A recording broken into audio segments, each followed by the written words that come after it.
Okay, good afternoon. Thank you everybody for being here. It's a pleasure to be, in this with this group and talking about research that we do. I know this is a kind of a interdisciplinary kind of mixed audience, so I have opted to tell you a story.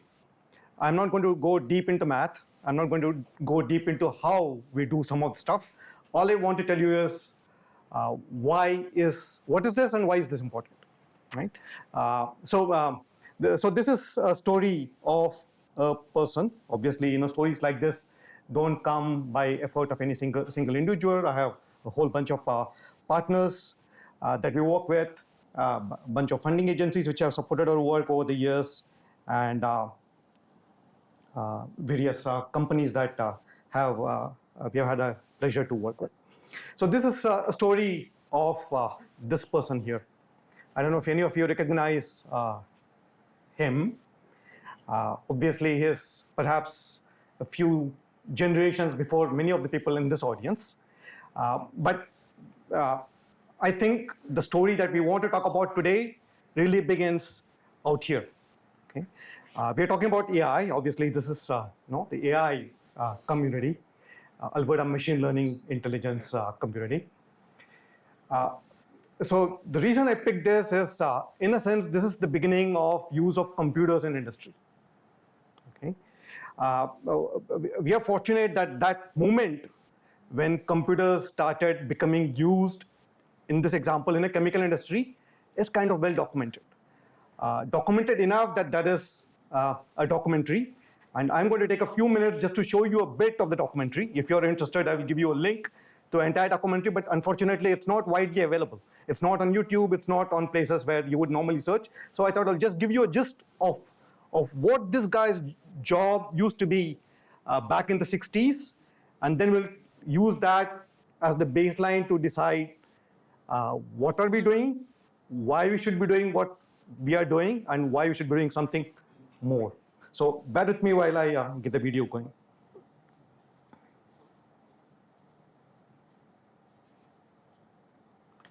Okay, so let's go back here, share.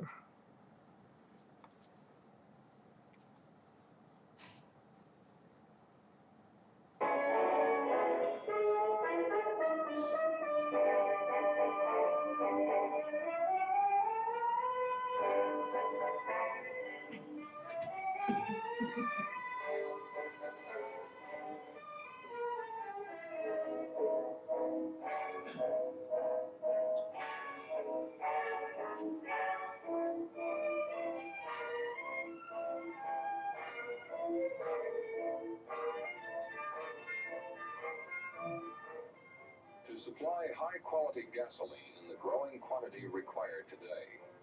Standard Oil Company of California has to keep looking for new and better refining techniques. And as they are discovered, use them as efficiently as possible. A key process in helping to get a greater yield of gasoline from each barrel of crude is fluid catalytic cracking. This complex process requires scores of measurements, temperatures, pressures, flow rates, levels, and all these data are constantly changing. And as each changes, it affects the rest of the process.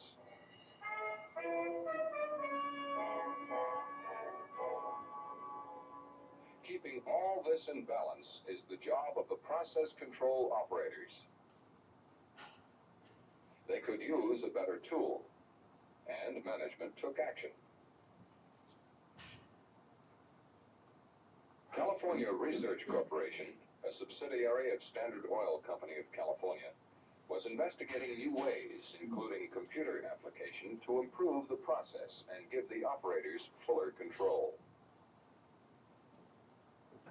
Later, with representatives from the IBM Corporation, they further explore the idea of using a computer system to help control the fluid cat cracker. Experts from both companies got together to examine the plant operating records from a typical period in the past.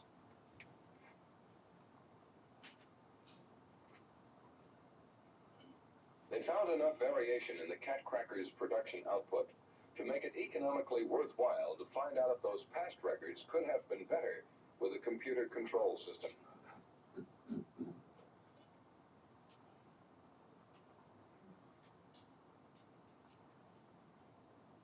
Preparations for a test run began. First, the computer would have to have a complete description of what the cat cracker could deliver under ideal conditions and how much it would cost.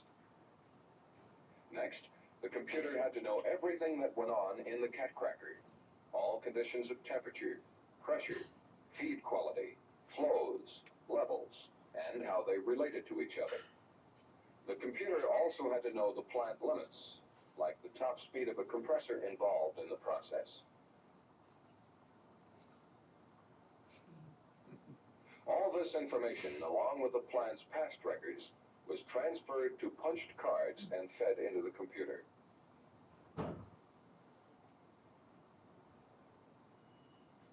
Its calculations would show what gasoline production and profits could have been during the test period if the process had been operating under a computer control system. The results showed it was economically feasible to go a step further, to see what the computer could contribute to process control under actual operating conditions. It was decided to use a computer at Standard of California's San Francisco Computer Center, over 400 miles from the cat cracker, where it had been solving engineering and scientific problems. On the process site at El Segundo, a terminal block was set up to receive electric signals representing temperature readings. Air signals measuring flow rates were changed by a transducer into signals which could also be fed to the terminal block. These electrical signals, along with other data, were translated into digital computer code, then sent over telephone lines by IBM teleprocessing equipment to San Francisco, where they were received and punched out on cards.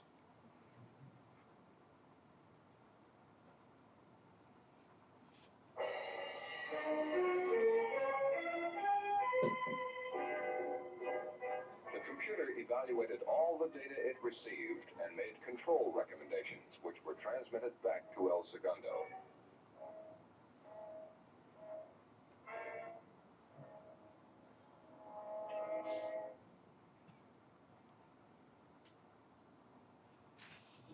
A complete operator guide was typed out. Not only the suggested settings, but also the indirect changes which those settings would cause. With this new tool, the operators could bring the process to optimum performance more quickly, and now they could hold it there. One of the next steps was to cut down the time it took between gathering the data and getting the computer recommendations back to the operators. This turnaround time was reduced by installing a new process control computer at El Segundo and by connecting it directly to the instruments in an open-loop system. Now the operators had a running account of both what was happening in the process and what the operator guide indicated should happen if optimum performance was to be maintained. The last refinement was to close the loop, to link the computer to the controls as well as the instruments, so the process would be adjusted instantly to the recommended settings. The operators still retain the option of open-loop operation.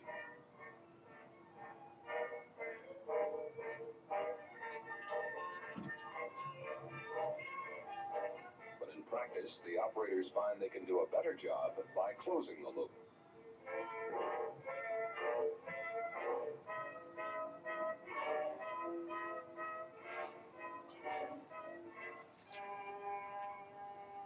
The operator's console provides them two-way communication with the computer.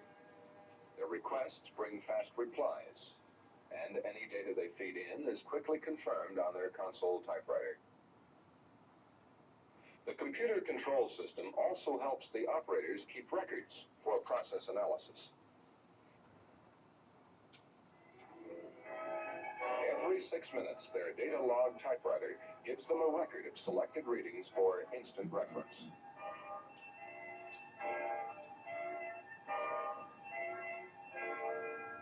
Also, the process operator's console typewriter is a permanent source of operator guide and conversion figures.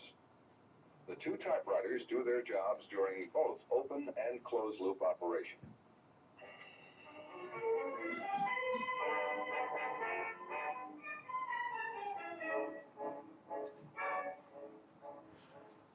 To get a complete record of all input and output data in the process, again, regardless of whether they have the loop open or closed, the operators can switch on their punch tape recorder.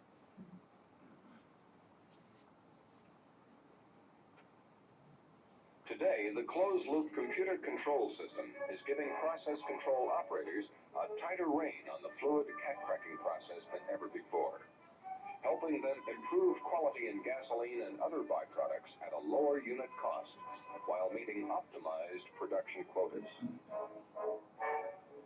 The story of how engineering skill, creativeness, and ingenuity contributed to a successful search for improvement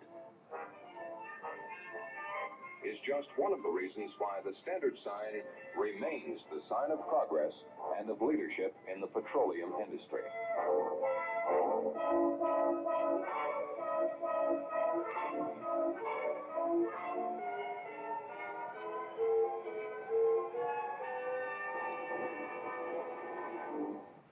Okay, so that sets the context for what we're talking about. This is the way chemical plants used to be run, and the objective always was, let's make sure that we are able to run operations to be efficient, and at the same time making the job of the operator a little bit more easy. Now, this is a story from the 60s. If you go into a chemical plant today, at the surface level, the equipment looks the same.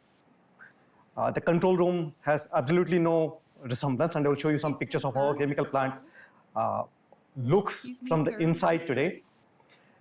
But if you think through it for a few minutes, you will realize that the concept behind how the process is controlled remains exactly the same as it was conceived back in the 60s. You have the plant, which is doing stuff. You have some measurements, which are telling you what the plant is doing. These are converted into, let's say, a digital form today. You build models, very complex, sophisticated models, but nevertheless models, which the computer uses to figure out if the process can be run better, differently, and the results go back to modify the plant or the process in this case.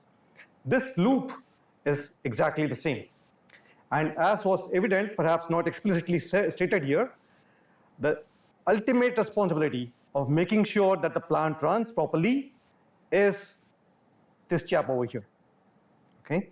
This role, even today, with even more automation, even more sophistication, with AI, this person's role has not diminished. If at all, it has become even more important, and that's really what I'm going to be talking about today. Okay? Now, obviously, this is not a new recognition. This is not a recognition that we have come to in 2024. The importance of the operator in making sure that chemical plants or any sophisticated system behaves properly has been known for at least a century plus. So this is a picture from a plant which used to make explosives, which was one of the important products back in the late 1800s and early 1900s. Some of you may have seen this picture. This is before electronics. This is before there was even much electricity. Operator was sitting in front of the tank or the reactor, measuring things with his palm, taking control action using his hand. But the fact that the operator's role was very important is evident from the furniture that was provided to the operator to ensure that he does his job well. So if you see the picture, you can see that he has not been given a very comfortable chair like all of you have been. He has been given a single-legged stool. In other words, if the operator dozes off while he's doing his job, then he would fall down, perhaps wake himself up, and get back to doing his job. I'm going to claim in the context of today's talk that this is feedback controller on the operator. Just like we do feedback controller on the process, this is feedback controller on the operator.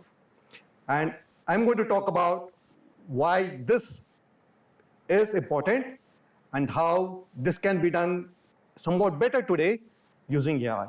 Okay? So really we're talking about the 21st century equivalent of that one-legged stool here. So I promised you that I will show you pictures of the inside of a control room from today. These are those examples, right? And even though I have used the example of a chemical plant, what is said applies equally well whether you're talking about a utility company, the control room of a utility company, like in the top left, whether you look at a cockpit of a plane, whether you look at a nuclear power plant, air traffic control, or even the supply chain monitoring of a company like Walmart. Okay? The underlying actions of these crew members are almost invariably the same. They get information from the system of interest, think if any changes are required, and then trigger activity, trigger actions, which would then lead to changes and improved performance. Now, I'm going to now leap forward, and I'm going to claim that AI has become important, at least in the eyes of the decision makers today. These are just newspaper clippings from around the internet, basically. AI in the sky, how AI and aviation are working together. AI is in the grocery store. AI is in power plant, and so on. If I want to spend the next hour just giving you examples, I can do that, right? Let me just get you a sense of how much of a buzz AI is creating. This is an example of chemical industry, but again, there are similar surveys in every industry that one has to look at. This from a few years ago, 3 years ago, I think. IBM went to executives in the chemical industry and asked, are you using AI today? And do you plan to use AI in the near future? And so these are the highlights. There's a fairly elaborate document which is out there, and you can get it online. Basically, it says that at that point in time, 3 years ago, 4 out of 10, 40% of the companies were already using AI for various purposes. And more than 50% expect that it's going to be important for them going forward, important to the success of their organization. So AI is making waves in these kind of sectors. For what purpose? For these things: quality control, predictive maintenance, automation, supply chain, robotics, and so on. And but this is not without problems. Okay, so let's look at the responsibility that has been given to AI and ask, what is the role of the person who is sitting in the background, interacting with the real system, interacting with the AI, and what's happening to that person. So this is again an example from aviation accident that many of you would be familiar with. This is from Air France 447 disaster. This was a flight from Rio, flying back to Paris, Charles de Gaulle, and flight running smoothly. They have taken off. They are about an hour into the flight. They have reached cruising altitude. Everything is fine, right? It's just any other normal flight. But one little thing happened. They flew through a storm, nothing unusual, except that the storm temperature was a little bit cooler than normal. So the sensors which measure air speed got iced over. Okay? 4 minutes later, the plane was at the bottom of the sea. 4 minutes later. The plane was on autopilot. Everything was fine. There were pilots in the cockpit. So again, you can spend a lot of time talking about what happened here. What the gist of this is, automation works great as long as your sensors and the basis on which automation is implemented is perfect. But if these sensors do not deliver what they are supposed to, then obviously automation disengages if it's designed well. But at that moment, we expect the human crew, the pilot in this example, to take over. Okay? Now that juncture, that few moments in time where automation says, the situation is so crazy that I can't do my job, and Mr. Operator, I had relieved you of all your responsibilities. You had to do nothing, but now that things are going bad, it's your baby. Okay, that's the story of this accident. Okay, and that's why you don't see too many systems where automation is doing everything. Okay, this is another example of why humans continue to be critical. In the previous story, we basically said the human pilot could have done something perhaps if they were smart, and probably they were not smart, and that's why the plane went down.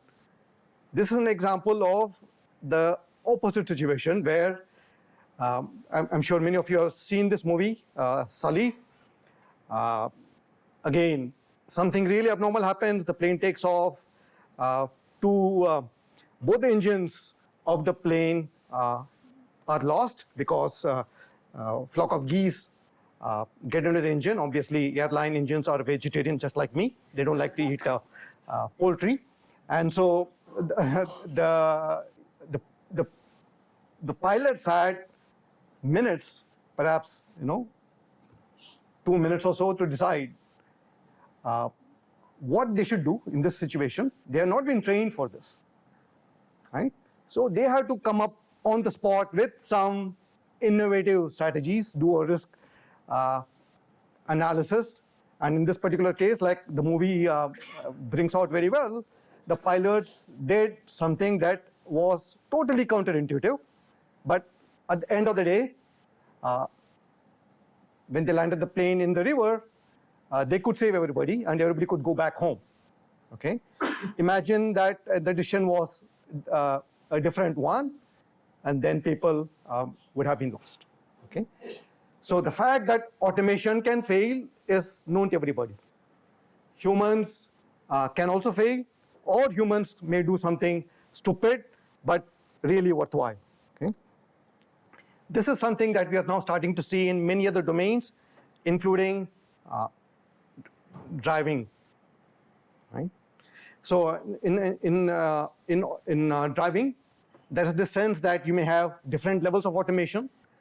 At the lowest end, the driver does everything. At the highest end, it's you don't need a driver. You're sitting in the back of a car, and it probably doesn't even have a steering or accelerator or whatever, and the car by itself takes you wherever you want. There's no technology which is at this level of the spectrum. Most of it is around here, right? But the question that all of us are having to think through is, if you take example of a car which is on the higher end of the automation level, like a Tesla, we're already seeing situations where people overestimate the capability of the automation and end up giving it entire responsibility. Okay? Perhaps for marketing reasons, perhaps for others, the companies themselves do not seem to be keen to disambiguate what is the real capability of the automation. And then you have situations like that one that, again, many of you would have read about in the newspaper. This is a Tesla which went through a trailer, drove underneath it. Obviously, the person was lost, but the car continued driving in self-driving mode for another quarter of a mile. Okay? Why? Because the vision system, so to say, could not recognize that this is not blue sky, that it is the back of a trailer, the side of a trailer. This kind of, let's say, conflict between what automation can actually deliver and what should be the responsibility of the human is something that we are seeing over and over again in various domains. In one way of looking at this, people say human error is the largest contributor to accidents around the world in various domains. 70 to 80% of all accidents are originating from human error.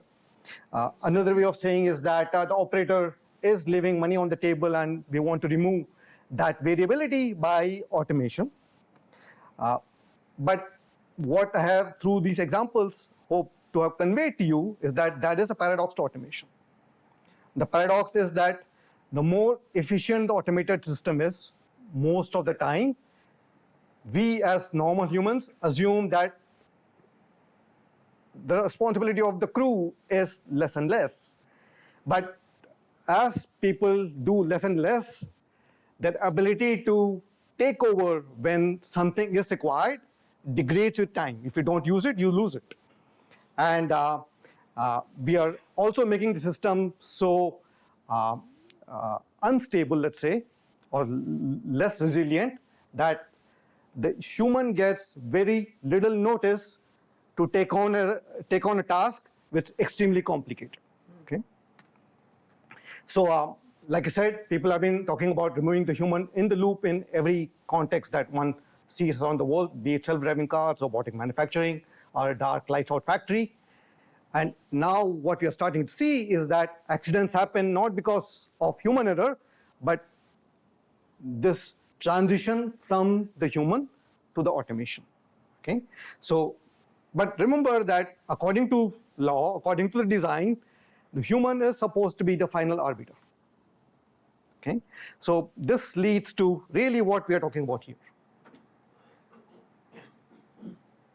What should we expect of the person? And how do we even go thinking about this as something beyond a legal problem, as something which is, let's say, an engineering issue or an AI system design issue? So we started looking at this from that point of view about 12 years ago. So basically what we did, without getting too much into details, is we took a chemical plant simulation, populated it with two versions of technology. One where the user, a student like the one shown on the screen, does all the important decisions. And the second version where, again, AI takes over most of the decisions, but the final execution is left to the user. The user gets a lot of support from the AI. The user, the human, decides whether they want to take the recommendation of the AI or not. And if they want, they can follow it, or they can do something else otherwise. What we found in these human factor studies was something really interesting. First thing we noticed was that if you look at the performance of the system as a whole, performance of the plant plus the performance of the human, we said performance really depends on how quickly is the person able to respond to an unexpected scenario, and how right are they. So in the first metric, how quickly do they make a decision, we found that when AI is supplementing the human, the response of the person actually becomes very quick. Okay, so on average, without AI, people were taking just over 2 minutes, about 2 minutes and 20 seconds to take decision on average.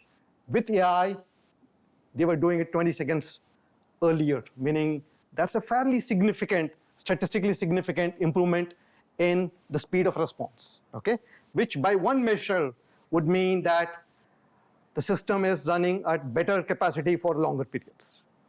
But what was really interesting for us was that if you look at the quality of the decisions that people were making, we found that the quality had decreased with AI. Without AI, people were accurate 70% of the time, but with AI, they were accurate only 65%.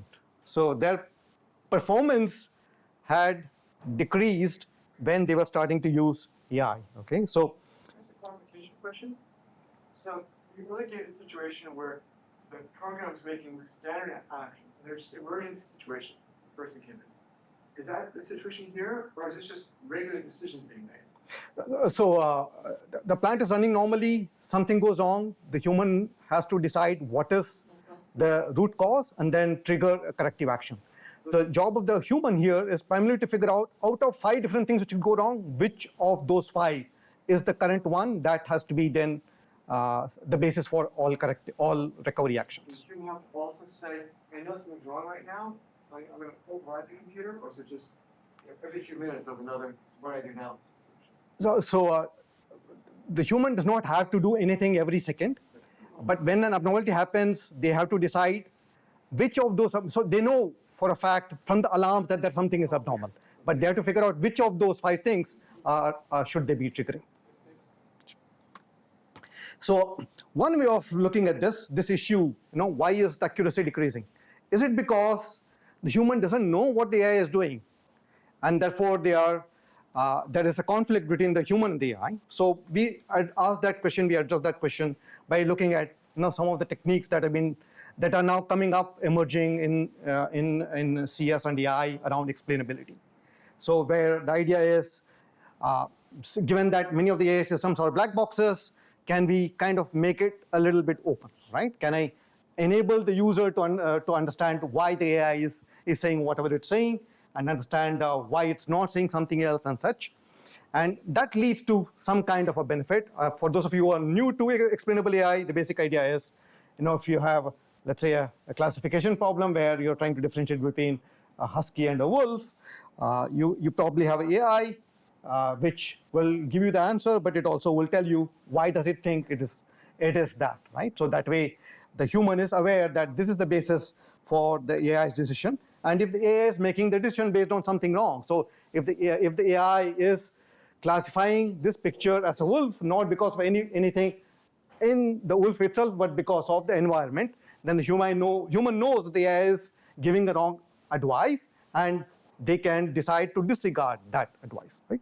So this is something that we have tried, okay?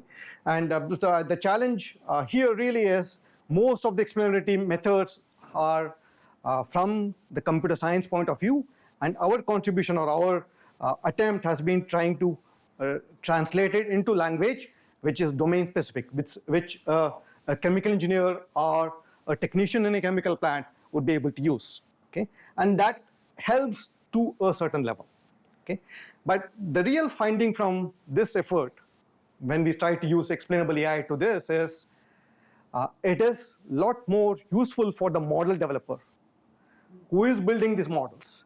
But when you start talking about the operator who is in the plant, who is supposed to be the real customer for these AI models, their way of thinking is not around features. Their way of thinking is not around model performance, true positives and false positives. Their questions are quite different. Why is the AI indicating an abnormality when all the variables that I am monitoring is normal, right? What is it that it's saying that I am not able to see? Can I even trust it, given that no model is 100% perfect, right? Any model, let's say you have a great model, you have 99% accuracy, but remember that these models are taking decisions once a second. A day has 86,000 odd seconds. So even if you have 1% inaccuracy, then you're probably getting a few hundred incorrect results every day. So the operator always in the back of the mind is asking, can I really trust it in this particular instant? And finally, going back to where we started, what if the operators themselves are not paying attention? The AI cannot really help in that situation. So that is the context of really what we have been trying to do. So the way we look at it is ask, what are we missing? So far everything I've said is you have a system, you want to control it, you have a bunch of computer or AI-based controllers, and the performance of the system is good, but still we have these unusual situations that are not desirable.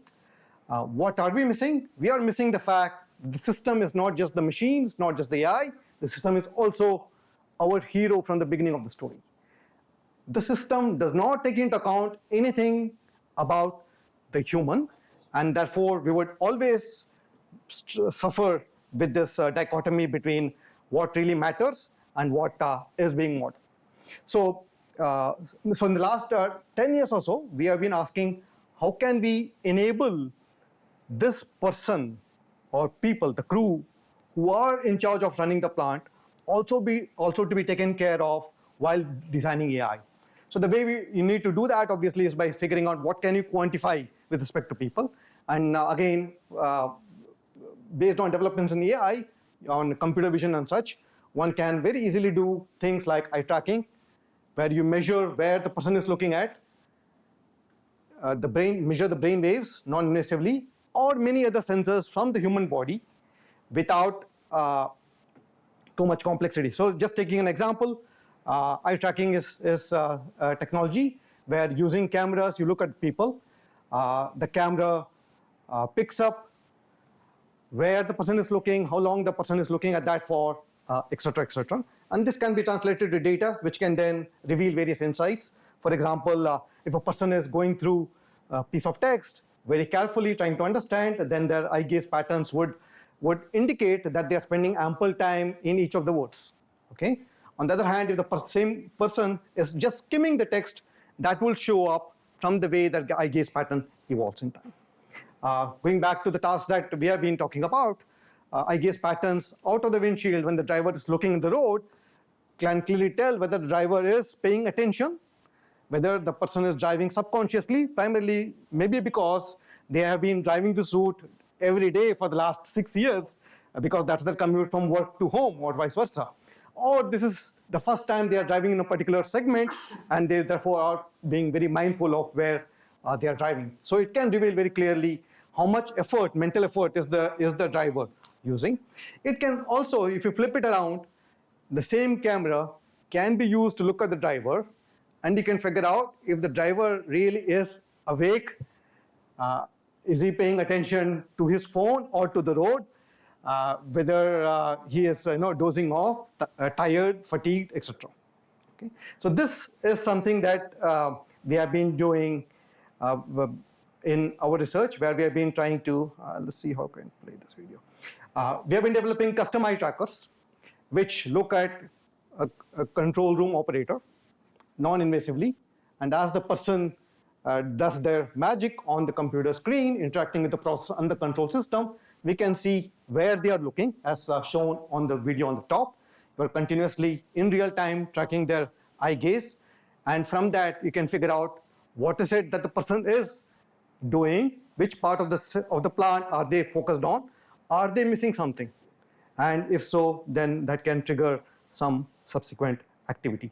So once you're able to quantify it as data, then one can translate it into various database techniques. So in this case, I'm showing you heat maps. I'm showing you when they transition from looking at one object to another.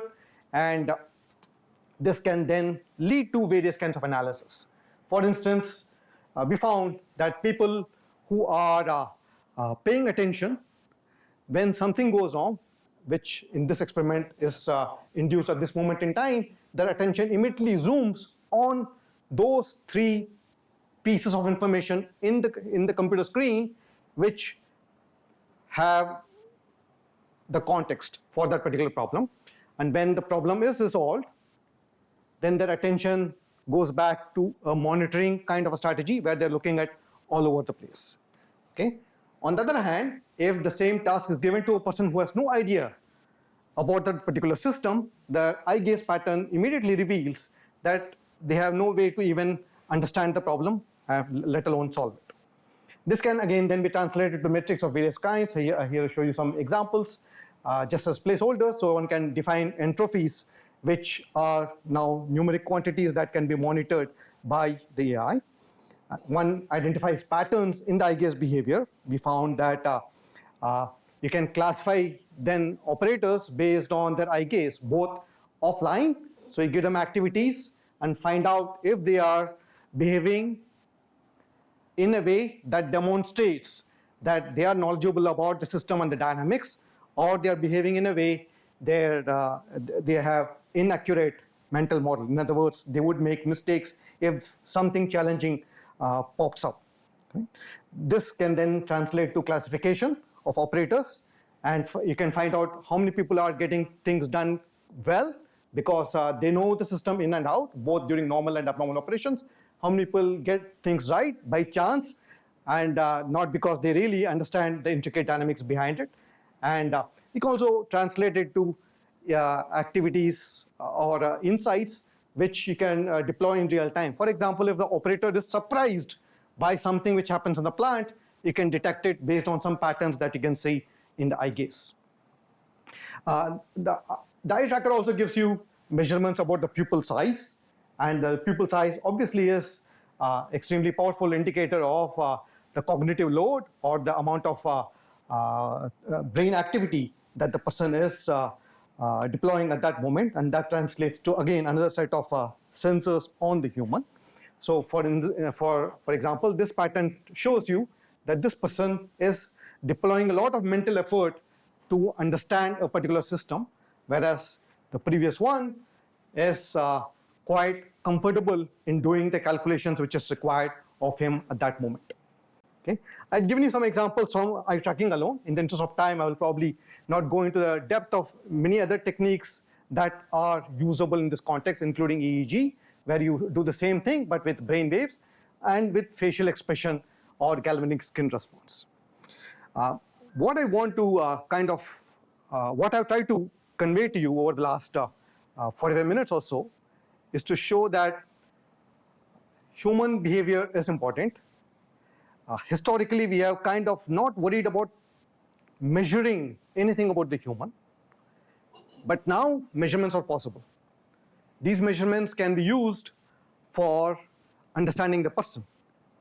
But remember, I promised you that we want to do feedback control on people. Is that even possible, right? So the last couple of slides talk about how one can do feedback control. Okay? These are examples from literature, right? In this particular case, we are talking about air traffic control.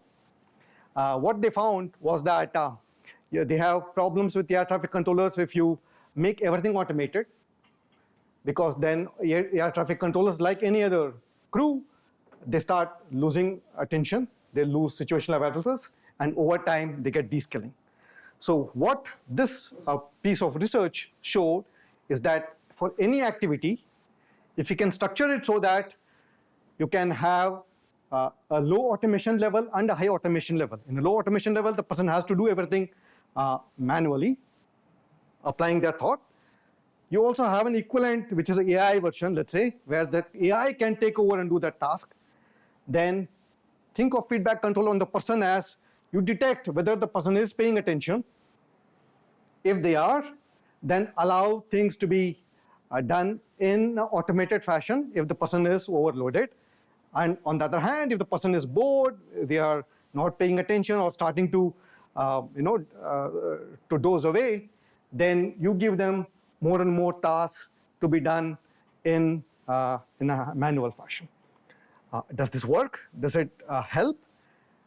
According to this paper, it enables a significant increase in vigilance. It enables significant reduction in low vigilance state, and it also reduces, interestingly, the amount of fatigue. And I don't think this is the plot that I wanted to show, but it basically shows that over time, obviously, vigilance decreases, right? Because you're getting tired. But if you're doing everything in one way, just with automation, then you have this baseline. But when you do this in a closed loop control on the human, then the decrease is much less. So it's instead of a 50% decrease, you have only a 20% decrease, and starting from a much higher level. So the operator's performance as a whole has improved. So what I'm now suggesting is that just like back in the 1900s, we needed to have a special purpose furniture for the operator to be able to retain their focus while doing their job. One probably has to think of a support not for the lower end, but now for the upper end, for the operator to retain their performance over time. And the technologies are now there. They are probably only going to become less invasive with time. They're going to become more easy to deploy in as we go forward. But I think this is really where we need to target. Okay, I think I'm almost out of time now, Bobby Joe, I think. So, this is my last slide. So, this talk was titled "The AI Crewmate." Is it a Crutch? Is it a Crutch? Or is it a Confidant? Many people asked me in the corridor in the last couple of days, what does the title even mean? So now that we're at the end of the talk, let me clarify. Hopefully it's clear to you. It is a fact that AI is the in thing today. Okay, like I showed you various examples right at the beginning. Especially there's a fear of missing out. Companies are investing big time in AI, but not always with the idea of what they should expect in return and how it's going to benefit. Okay, so that is the word Crutch that I'm talking about here. Is it just a passing infatuation?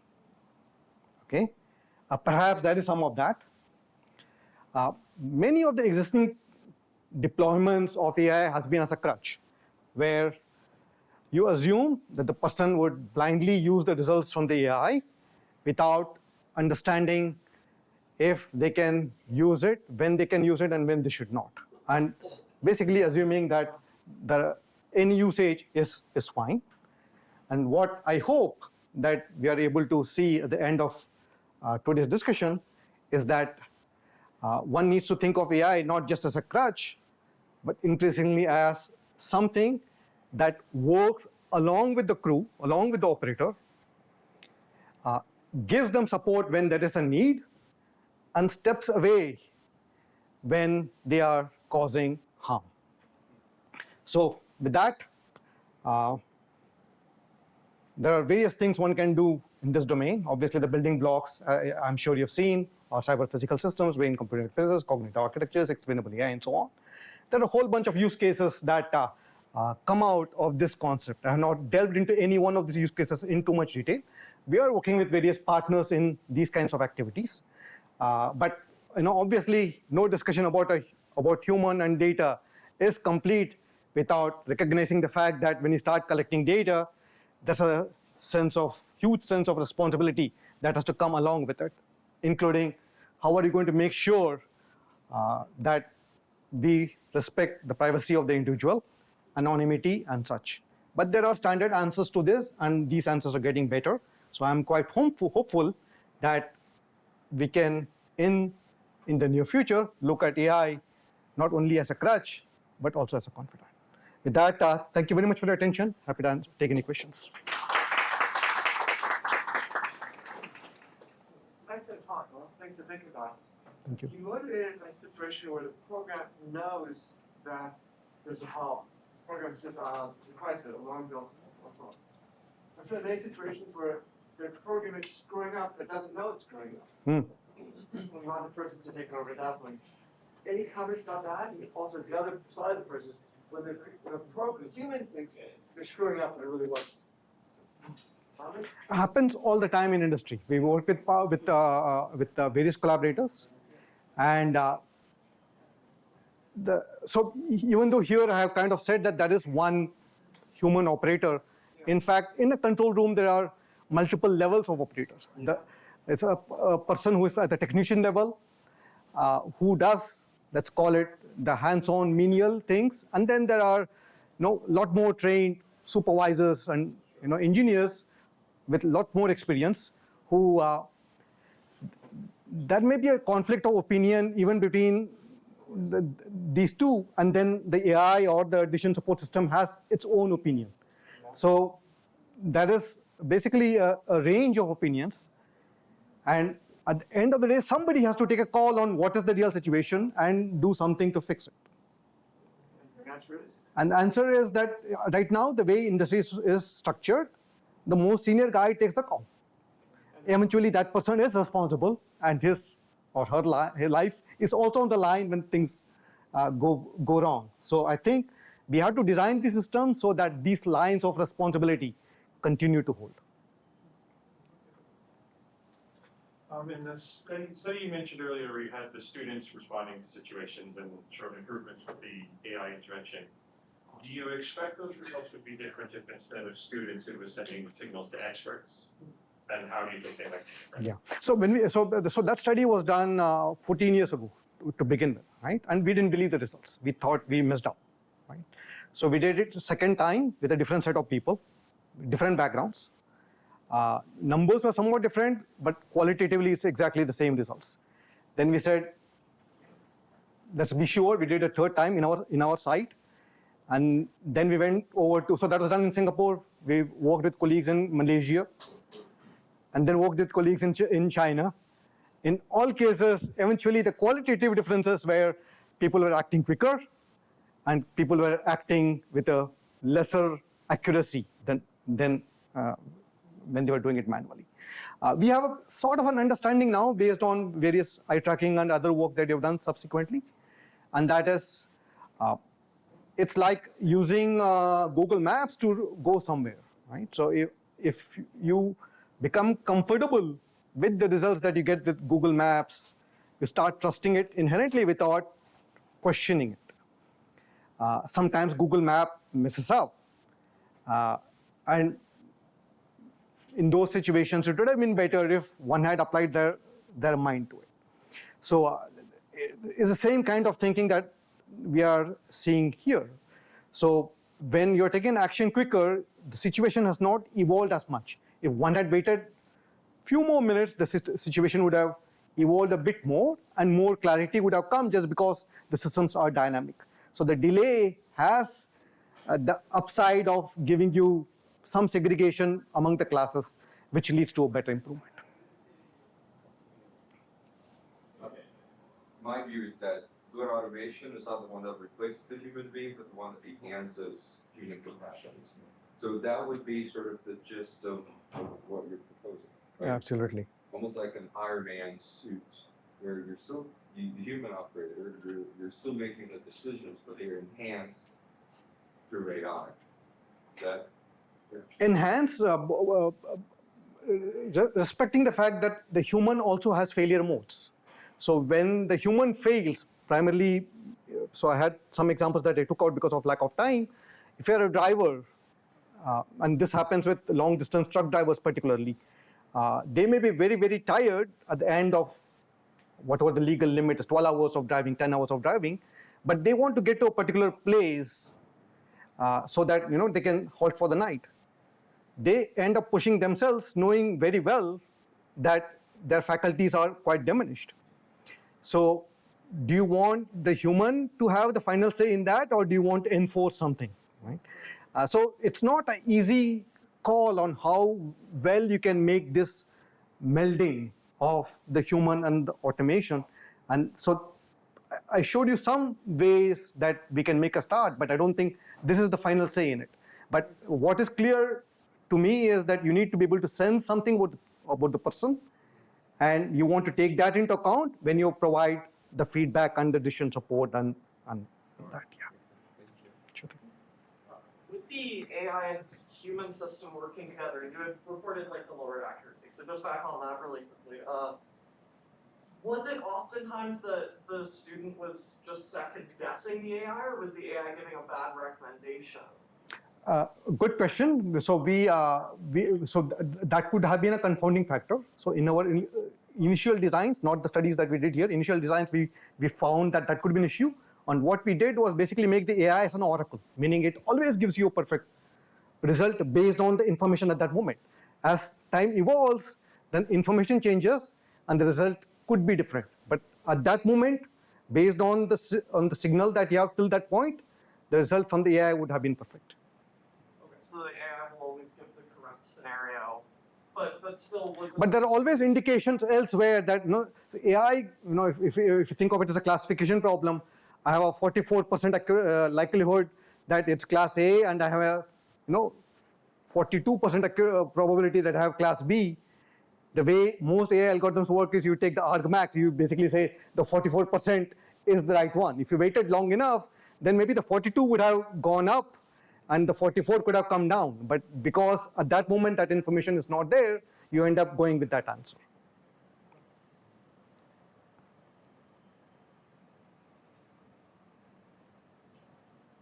Okay, looks like thank you. Thank you.